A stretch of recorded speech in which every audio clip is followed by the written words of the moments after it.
Kita semua percaya saudara, Tuhan kita adalah bukan Tuhan yang berubah, amin saudara.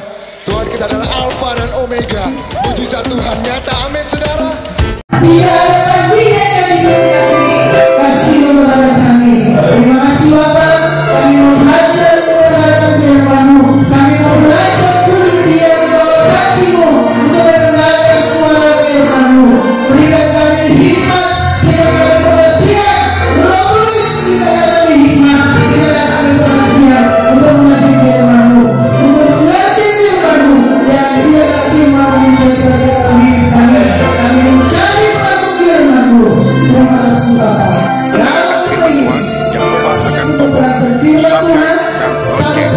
Selamat menikmati firman Tuhan. Tema saya adalah Making Jesus Stop, membuat Yesus berhenti.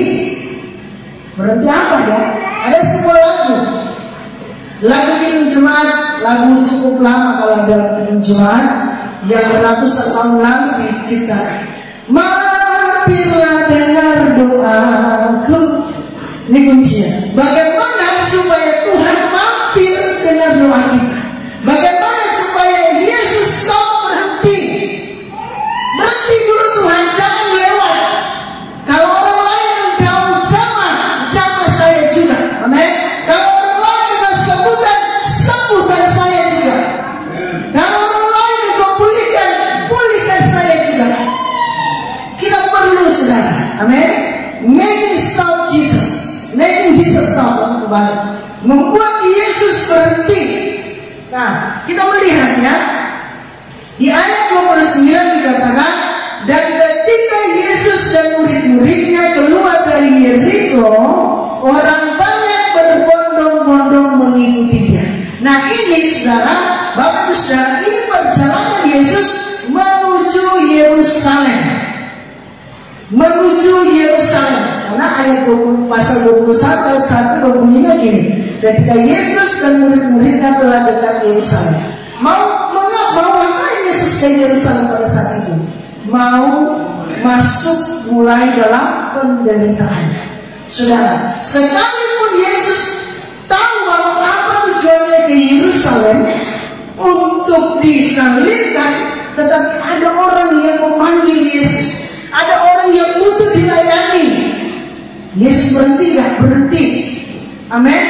Jadi saudara, pada saat itu banyak orang berbondong-bondong mengikuti Yesus. Yang namanya kalau sudah berbondong-bondong, pasti sudah Yesus itu sudah berjalan agak sesat. Kalau kita melihat presiden lewat, semuanya orang mau ikut, benar ya?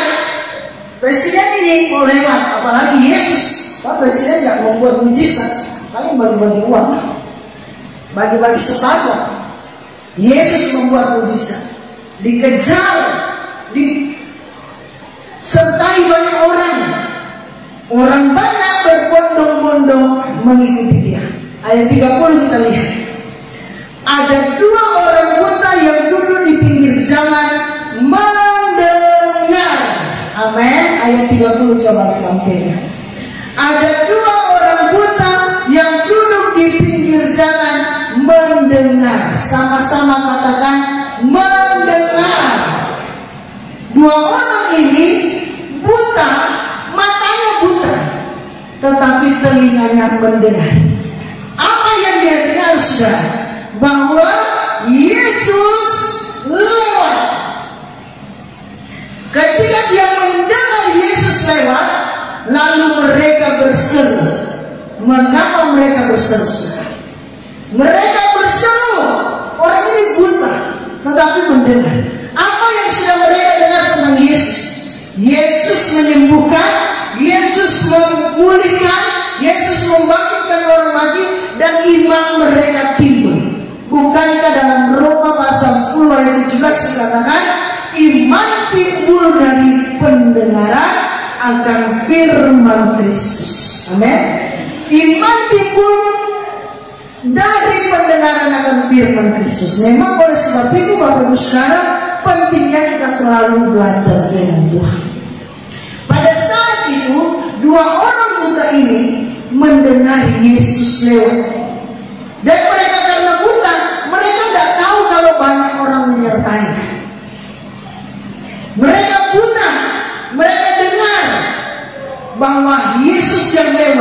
Lalu mereka mulai berseru. Mereka mulai memanggil. Mereka mulai memanggil. Tuhan anak Daud, kasihanilah kami. Poin yang pertama, bagaimana supaya membuat Jesus stop? Bagaimana supaya membuat Yesus mempedulikan kita? Yesus berhenti melihat secara khusus. Banyak orang di situ, Yesus lihat benar. Tetapi bagi kedua orang muda ini, secara spesial Yesus nanti berhenti. Amin. Yang pertama, saudara, mereka mendengar bahwa Yesus lihat lewat. Karena mendengar ada iman. Jadi ketika kita datang berseru kepada Tuhan, harus ada iman. Amin.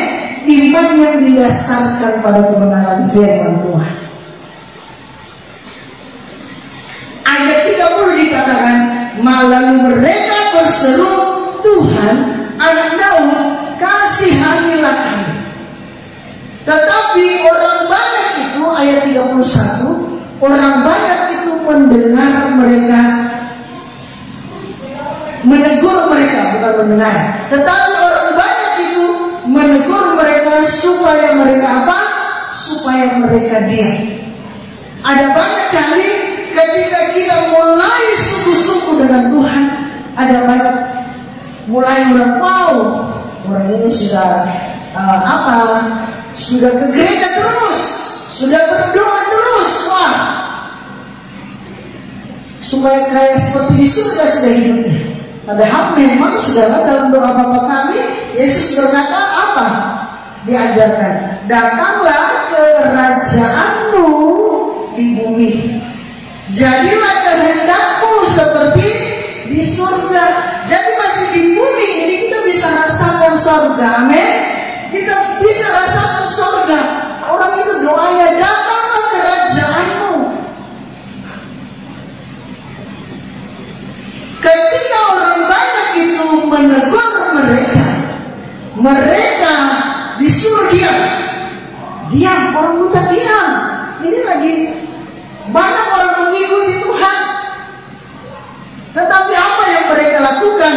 Namun mereka makin keras berseru. Sama-sama baca. Namun mereka makin keras berseru. 1, 2, 3. Namun mereka makin keras berseru. Semakin banyak tantangan, semakin keras kita berseru kepada Tuhan. Amin. Semakin banyak tantangan, semakin banyak pergumulan, semakin kita berseru kepada Tuhan. Ada orang semakin di banyak masalahnya, semakin jauh dia bilang begini, kenapa ikut Tuhan semakin banyak masalah? Kenapa ikut Tuhan semakin banyak problema? Semakin diejek orang, semakin dihina orang, semakin dikata-katai orang, semakin ditegur orang, semakin difitnah orang. Nah, saudara, harus semakin keras berseru. Yang kedua, bagaimana supaya Yesus berhenti secara spesial, ya? Secara spesial melihat orang buta ini. Kedua orang buta ini tidak menyerah. Amin. Never stop. Tidak menyerah, tidak berhenti untuk memanggil Yesus. Tidak menyerah. Katakan, saya tidak boleh menyerah. Amin. Katakan sekali lagi, saya tidak boleh menyerah. Amin. Tidak boleh menyerah untuk berseru memanggil kepada Tuhan. Amin. Haleluya. Orang buta ini terus berseru dikatakan, namun mereka makin keras berseru katanya, Tuhan anak Daud, kasihanilah kami. Haleluya. Kasihanilah kami di dalam pergumulan kita. Pernah gak perhatikan ini? Doa sendiri, datang kepada Tuhan, katakan, Tuhan kasihanilah saya, kasihanilah anak saya. Untuk saudara berkumpul untuk anak-anak, kasihanilah anak saya yang jauh daripada Tuhan, kasihanilah saudara-saudara saya yang jauh daripada Tuhan. Ini hati yang penuh dengan belas kasihan, yang mau Tuhan berhenti. Kasihanilah Tuhan anak Daud, kasihanilah kami. Mereka tidak berhenti, tidak menyerah, saudara. Ayat 32 dikatakan, lalu Yesus berhenti dan memanggil mereka. Kita baca sekali lagi sama-sama. 1, 2, 3. Lalu Yesus berhenti dan memanggil mereka. Saudara, bagaimana ketika saudara berdoa sungguh-sungguh, lalu Yesus berkata, lalu Yesus di surga, Yesus berhenti menghadap dari surga, lalu memanggil saudara. Nama saudara dipanggil. Spesial, saudara. Amin. Ini butuh kesungguhan. Tuhan membutuhkan, Tuhan melihat kesungguhan hati kita. Lalu Yesus berhenti. Jesus stop di sini. Yesus berhenti sekalipun banyak orang berbondong-bondong. Yesus berhenti dan memanggil mereka. Ia berkata, apa yang kamu kehendaki supaya aku perbuat bagimu? Hari ini pergumulan apa yang kita hadapi? Yesus mau bertanya, apa yang kamu kehendaki supaya aku perbuat bagimu? Butuh pengakuan, saudara. Apa yang kamu kehendaki supaya Tuhan perbuat bagimu? Ini pertanyaannya kepada kedua orang buta ini. Apa yang kamu kehendaki supaya aku perbuat bagimu? Wow, kalau Yesus berhenti, kalau Yesus melihat kita secara spesial, ketika kita berdoa, Yesus bertanya, apa yang kau kehendaki? Apa yang kau ingini? Apa yang kamu kehendaki supaya aku berbuat? Saudara punya pergumulan, katakan dalam hati sekarang, apa yang kau kehendaki? Katakan dalam hatimu, Tuhan, aku mau, aku yang ku kehendaki hari ini.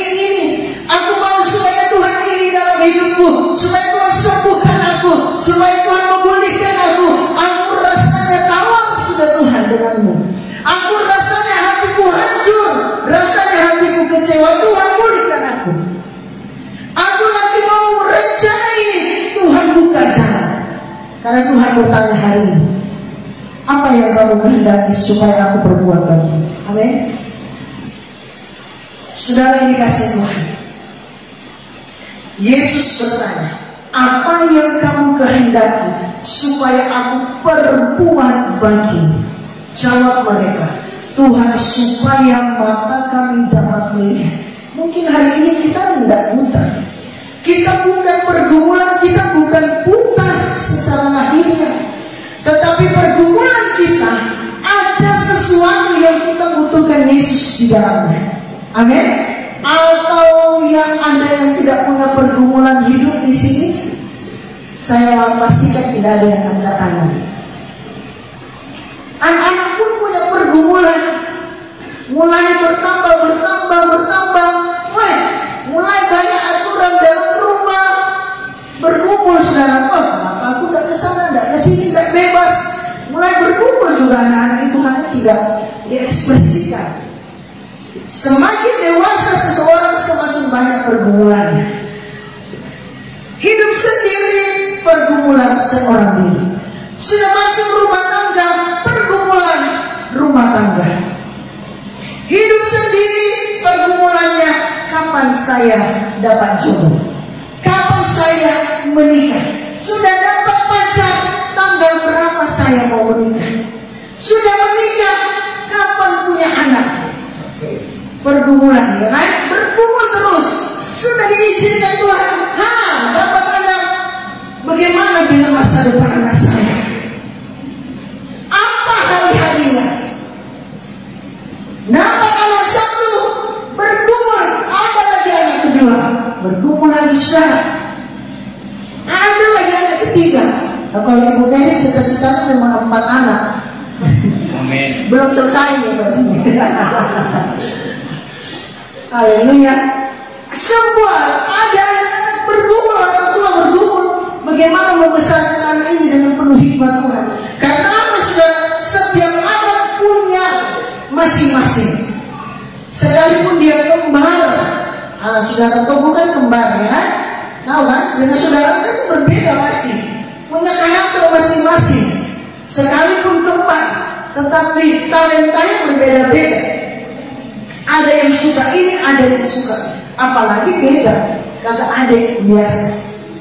Jadi bagaimana pergumulan kita dalam membesarkan anak? Setelah besar bergumul, aduh siapa nanti pasangan hidupnya?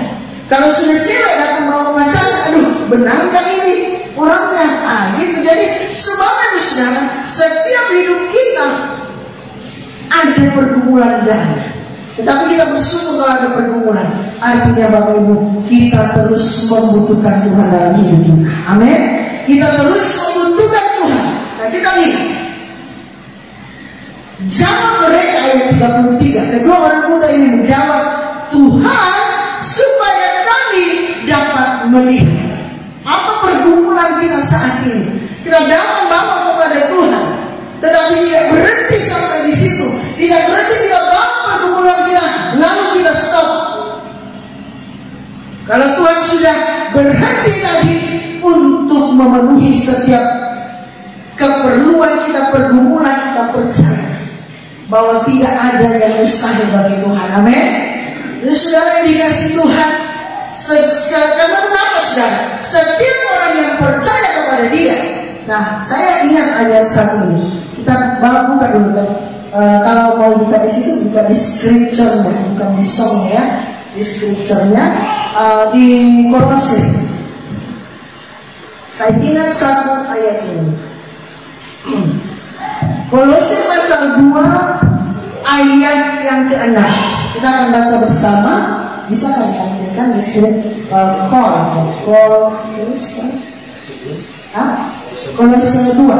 Kolose 2 ayat 6. Oke. Ya, kita akan baca bersama-sama. Ya, kita akan baca bersama-sama. Kelihatan ya? 1, 2, 3. Kamu telah menerima Kristus Yesus Tuhan kita. Karena itu apa? Hendaklah hidupmu tetap di dalam Dia. Amin. Jadi kalau kita sudah menerima Kristus sebagai Tuhan dalam hidup kita, nggak berhenti sampai situ. Kita lihat nanti 2 orang buta ini nggak berhenti sampai mereka mengalami mujizat. Banyak orang sudah mengalami mujizat, sudah berhenti di gereja, sudah tidak mau ikut ini, ikut itu, tidak mau berdoa.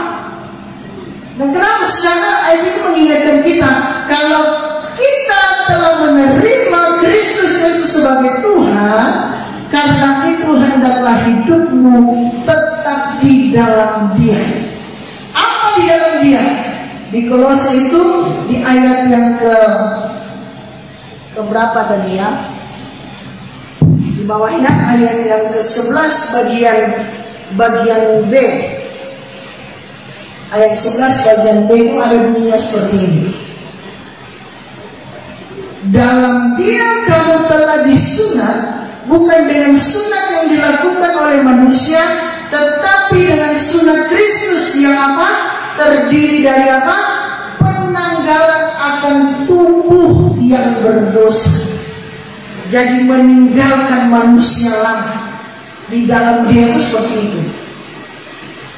Di dalam Dia, di dalam Yohanes, saudara, kalau kita belajar Yohanes pasal 15, kalau kita ada di dalam Dia, maka kita harus menghasilkan buah. Buah yang matang, bukan setengah matang. Tidak bisa dinikmati kalau setengah matang. Buah yang matang, buah yang manis. Nah, Bapak Ibu saudara yang dikasih Tuhan, kita kembali ke Injil Matius tadi, bahwa setelah orang buta ini dimelekan, ayat 34 berkata, Matius 3:20 tadi ayat 34, maka tergeraklah hati Yesus oleh belas kasihan. Amin. Saudara, Tuhan itu stok belas kasihannya tidak terhingga. Stok belas kasihannya, stok kesabarannya, stok belas kasihannya, saudara, sangat besar. Ketika dia melihat, Yesus melihat dua orang buta ini berseru 2 kali. Dengan sungguh-sungguh mereka tidak menghiraukan orang-orang yang menegur mereka. Maka tergeraklah hati Yesus. Yesus berhenti, Yesus stop, lalu tergeraklah hati Yesus oleh belas kasihan. Lalu Yesus menjamah mata mereka. Amin. Saudara, bagaimana supaya hidup kita ini dipulihkan? Apa yang kita rindukan, apa yang kita doakan dijawab, itu saudara, kalau belas kasihan Allah sudah turun, pasti mujizat terjadi. Amin. Kalau belas kasihan Allah turun, pasti mujizat terjadi. Kita sudah melihat kegigihan 2 orang buta ini tadi. Mereka terus memanggil Yesus, Anak Daud, kasihanilah. Tuhan, Anak Daud, kasihanilah. 2 kali saudara. Dari mana mereka tahu Yesus ini Anak Daud? Iman mereka buta tapi telinga mereka mendengar.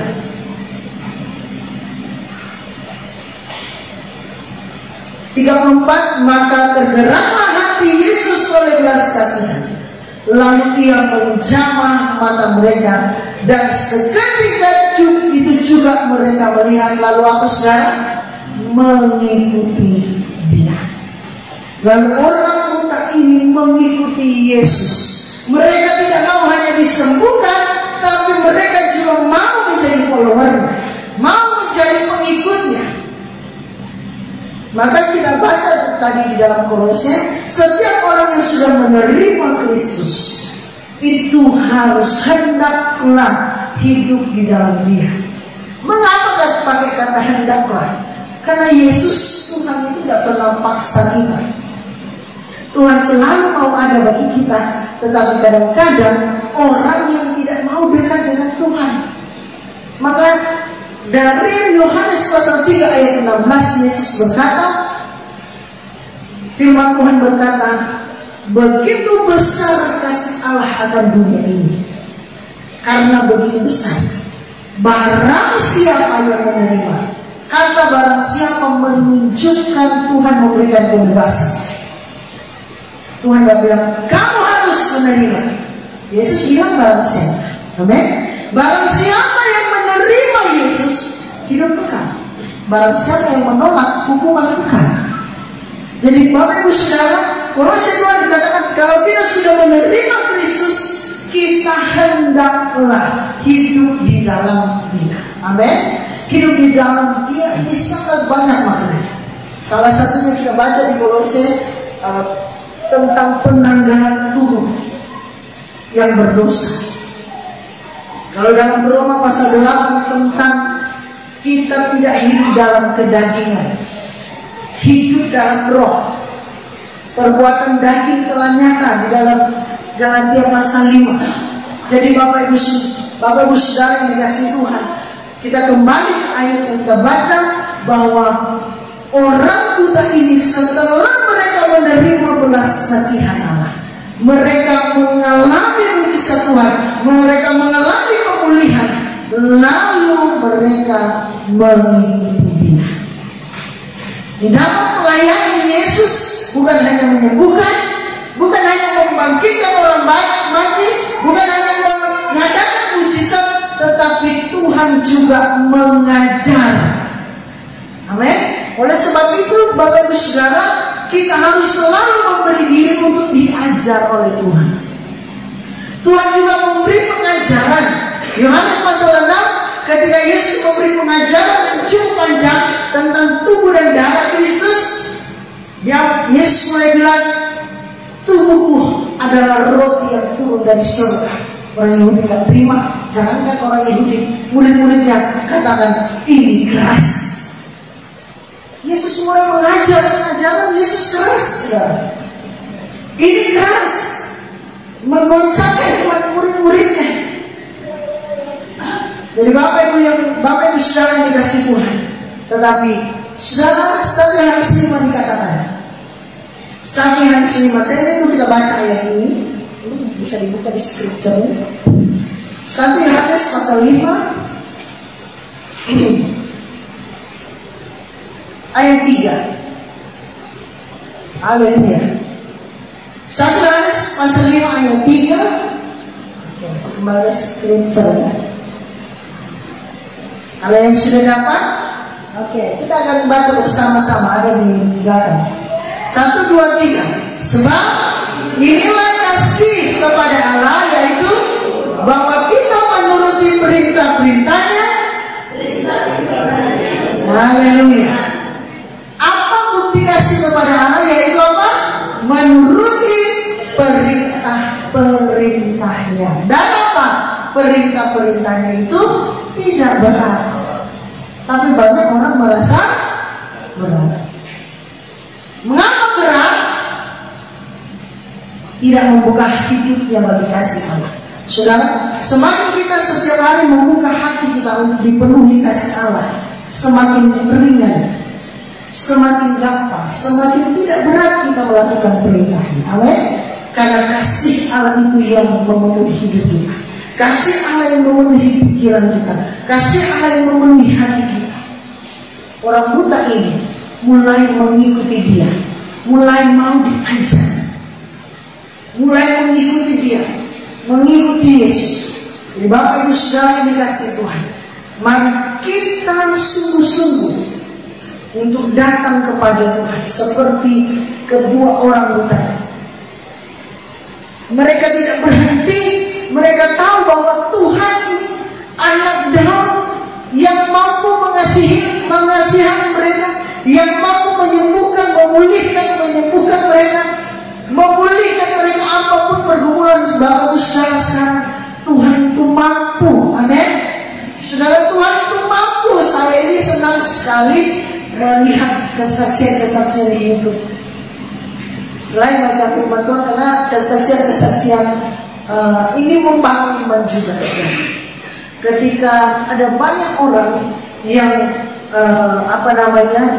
di akhir-akhir ini banyak orang yang mulai dipanggil Tuhan secara pribadi, dipanggil Tuhan untuk percaya kepada Yesus. Makanya saya saudara, dalam doa-doa kami di rumah, mungkin doa pagi ataupun doa pribadi, saya selalu berdoa.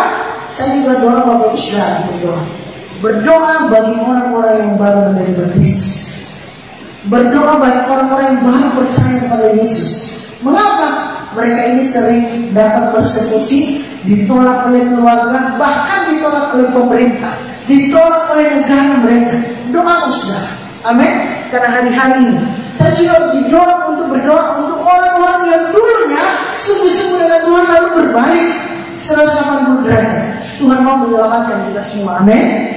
Ada yang saudara tahu, punya saudara yang dulu bersungguh-sungguh dengan Tuhan, lalu hidupnya sekarang tidak karu-karuan. Doakan supaya sebelum Yesus datang kedua kalinya mereka diselamatkan. Amin. Tugas kita adalah berdoa. Jadi Bapak Ibu saudara, mari kita datang kepada Tuhan memiliki hati seperti kedua orang buta ini. Kedua, memiliki hati yang sungguh-sungguh. Mereka tidak pernah menyerah. Jangan menyerah kalau doa kita belum bicara. Amin. Katakan pada diri sendiri aja, aku tidak mau menyerah kalau doa aku belum dijawab. Amin. Saya tidak mau menyerah kalau doa aku tidak belum dijawab. Mungkin jawaban Tuhan iya atau belum, atau tunggu dulu. Maka saudara yang dikasih Tuhan, jangan menyerah. Mari datang kepada Tuhan dengan sungguh-sungguh sampai Tuhan berhenti. Making Jesus stop, membuat berhenti Yesus berhenti. Saya rindu kita nyanyi pujian ini dari lagu yang tadi ya, yang saya lagu ini cuma mampirlah dengan doa. Saudara kalau nyanyi lagu ini, mampirlah dengan doa. Apa yang saudara doakan, apa yang Bapak Ibu doakan, pergumulan katanya Tuhan, mampirlah dengan seruan, mampirlah dengan doa. Orang lain, kalau orang lain Engkau jawab ya mereka. Mampir Tuhan. Tuhan membutuhkan hari-hari ini orang yang seperti ini. Amin. Jadi Bapak Ibu Saudara dikasih Tuhan, mari kita bangkit berdiri, kita nyanyikan pujian ini sini bahwa setiap pergumulan hidup kita. Saya tidak ada tulis di ini, tetapi mungkin kita tahu yang saya baru dalam sekarangnya katanya. Haleluya, haleluya. Terima kasih. Apapun pergumulan kita, datang banget kepada Tuhan secara pribadi.